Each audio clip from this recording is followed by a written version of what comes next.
আসসালামু আলাইকুম। আপনাদের সামনে নতুন একটা ভিডিও নিয়ে চলে আসলাম।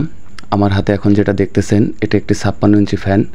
এটার কয়েল পুড়ে গেছে, কয়েল শর্ট থাকার কারণে এটাকে আমি এখন খুলে দেখব কোথায় কয়েল শর্ট আছে, আপনাদেরকেও দেখাবো। এখন আমি এই যে নাটটা খুলতেছি, এটা পাখার নাট, কিন্তু পাখার নাট খোলার কারণ হলো এই রাবারটা বের করার জন্য। এই রাবারটা নিচেই ফ্যান যে খুলবো সেই নাটটা আছে, এই যে দেখতে পাচ্ছেন। এই নাটটা খুললেই ফ্যানটা খোলা যাবে। তাই আগে আমি এই যে রাবারগুলো আগে খুলে নিচ্ছি। রাবারগুলো খুলে নেওয়ার পরে তারপর আমি ফ্যানটা খুলবো।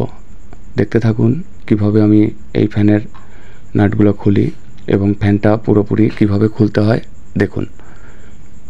যে কোনো ফ্যান আপনারা এইভাবে ইচ্ছা করলেই খুলতে পারবেন। ফ্ল্যাট কিংবা স্টার আপনার যে কোনো একটা দিয়ে আপনি খুলতে পারবেন। এই যে দেখতে পাচ্ছেন আমি স্টার দিয়ে খুলতেছি। আমার একটা নাট খোলা শেষ। তারপর এটা খুলবো। এটা খোলার পরে তারপর আমি এই নাটটা খুলবো। তিনটা নাটই থাকে একটা ফ্যানে।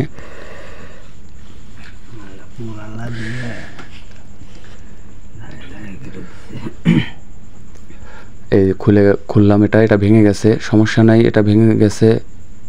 আমাদের কাছে বিকল্প ব্যবস্থা আছে, বিকল্প ব্যবস্থায় আমি এটা ঠিক করে দেবো, আগের মতোই হবে, সমস্যা নেই। এখন আমি এই যে তিনটা যে নাট খুললাম, এই তিনটা নাটের ভিতর আমি বড় বড় তিনটা নাট আবার সুন্দর করে প্যাচ দিয়ে টাইট দিয়ে লাগিয়ে নিচ্ছি, কারণ এখানে বাড়ি দিয়েই ফ্যানটা খুলতে হবে। দেখতে থাকুন কিভাবে আমি ফ্যানটা খুলি। তিনটা নাটেই আপনার সমান তালে বাড়ি দিতে হবে। সমান তালে বাড়ি দিলেই আপনার ফ্যানটা কোনো জায়গায় টাল না হয়ে আপনি নিচের পাটটা খুলে যাবে। নিচের পাটটা খোলার পরে এই যে দেখতে পাচ্ছেন আমি এই নাট তিনটা খুলে দেবো। এখন খুলে দেওয়ার পরে আমি আপনাদেরকে দেখাবো কয়েলটা